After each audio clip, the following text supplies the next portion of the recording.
Yes. So one of the things that is part of my plan is that we register folks to vote early. And by that I mean students who are in high school.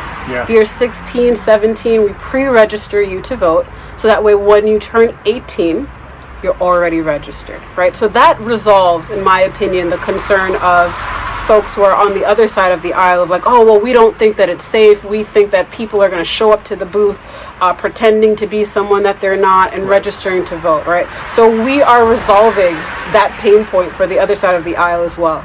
So what I like to distinguish myself is that I'm more focused on processes and people and not on politics. Yeah. How do I make sure that that is clear? That I have, great resources. We're informing kids.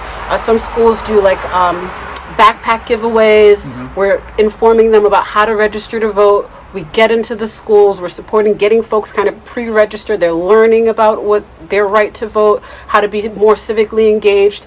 And now that on their 18th birthday, it's one thing that they don't have to remember, right? So I think that that is something that we could do from a legislation standpoint that I think both sides of the aisle would agree.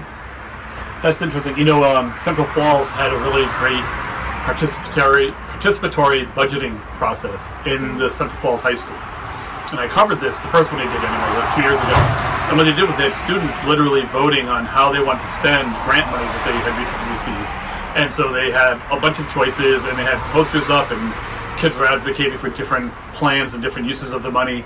What did you want to bring in somebody for a concert, or did you want to like redo the science lab, or whatever it was? And so they were doing that, and they brought in actual voting machines or the voting things that are normally in storage all this time, with the help of the Secretary of State. And I thought it was a really great process, and it taught these kids about A, how to use the voting machines, and B, about the importance of participatory budgeting, about democracy, right, making decisions, direct democracy. So it was a very interesting thing. So I like that quite a bit.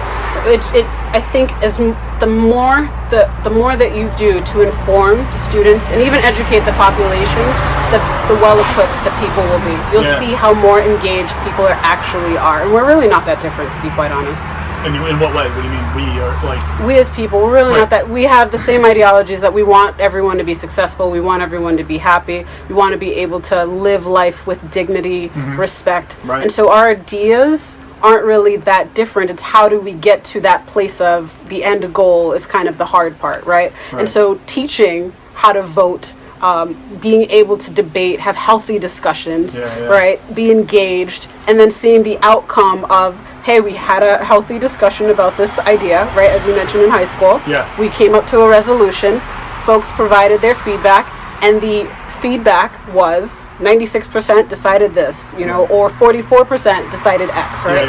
And that is the decision that we are going to set forth. And people walk away in agreement with that. I think that that's a great opportunity to showcase how we're really not that far off.